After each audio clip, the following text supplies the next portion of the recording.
Hi everyone, my name is Dr. Morgan Cooley. This is a collaborative project with Brittany Mihalec-Adkins at the Purdue University. That's on TV. This study is on risk and protective factors of school engagement for youth in foster care.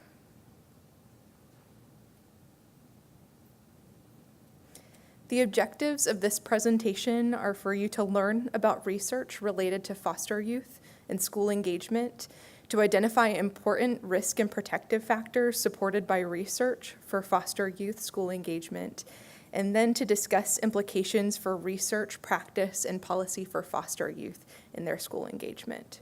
There's about 437,465 youth in the foster care system. 45% live with non-family foster parents, 32% live with families, 11% live in group or residential care. It's a complex system with a lot of children that are involved.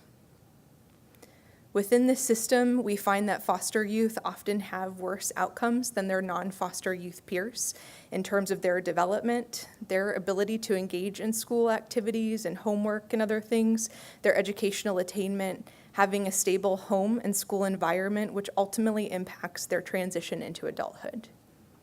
School engagement is many things, but it's related to higher academic achievement. It looks like higher grades, higher standardized test scores, and all of those things too can be related to their behavioral problems. Less behavioral problems are related to higher engagement in activities, teachers, and things that happen in the school environment.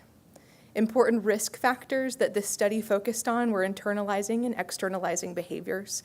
These things include anxiety, depression, aggression, substance use, but there's many other aspects of internalizing and externalizing behaviors that can impede a foster youth's ability to fully become involved in the school environment. The protective factors in the study looked at individual protective factors such as self-esteem, which for foster youth and non-foster youth are related to success in relationships, activities, or other things, which foster youth struggle because they're not in a primary caregiver environment. They have a lot of change, a lot of transition. Another is social skills and the ability to effectively and efficiently engage in relationships and interactions that help them to succeed. And as you can tell, there's so many things related to school or to social skills. However, we don't really know whether all of these things fit for foster youth. We need more information about social skills and foster youth in general. On the relationship side, having a positive relationship with the foster parent is so important. It's related to less severe behavioral problems from both the youth report and from the foster parent's report of behaviors. So when foster youth feel that they have a better relationship, they're less likely to act out, and foster parents notice that too. So relationships are important. Peer relationships are also important, sometimes more important than caregiver relationships. They're related to less severe behavioral problems and related to better self-esteem for youth in foster care. So peer relationships are another important systemic aspect of this study. This particular study was interested in school engagement. We wanted to know whether school engagement specifically was related to each of these protective and risk factors: child behaviors, social skills, self-esteem, relationship with the foster parent, and relationship with peers.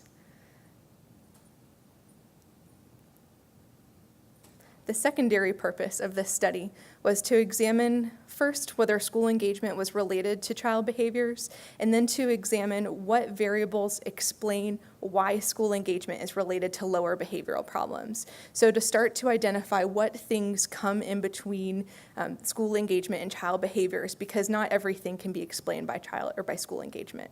235 youth were involved in this study. It was a secondary data analysis from the National Survey of Child and Adolescent Wellbeing 2.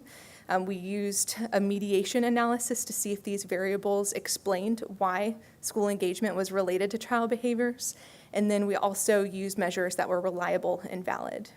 On the individual level, both of our variables of interest were significantly explained why school engagement was related to lower child behaviors or predicted lower child behaviors. Self-esteem and social skills are both important risk or protective factors when preventing risk of child behaviors in the school environment.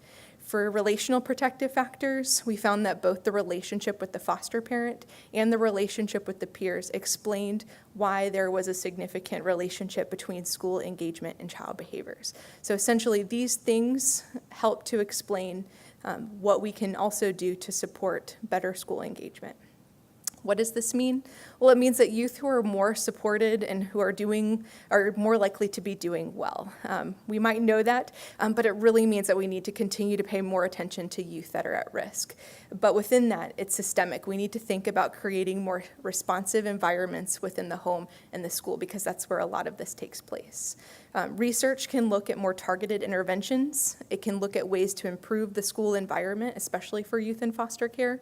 It can examine differences in caregivers or the home environment. And again, we need to continue to pay as much attention as possible to those who are more at risk, as we see that they're often needing more assistance. On the practice side, what this means is that promoting positive self-esteem for youth in foster care, encouraging and teaching about social skills to help them engage in these relationships, and then also teaching them what healthy relationships are and what they look like could be particularly important for youth in foster care. On the policy side, encouraging agencies to provide school engagement content in their foster parent trainings. Also, providing more funding or support for schools to increase social and emotional learning programs, and then also finding ways to reduce barriers to foster youth participation in school programs and activities are all policy level things that we can do. These are complex issues. We need to think about the interactions between these systems. It's not just looking at the individual foster youth, but it's also looking at how those individuals relate to their environments. Thank you.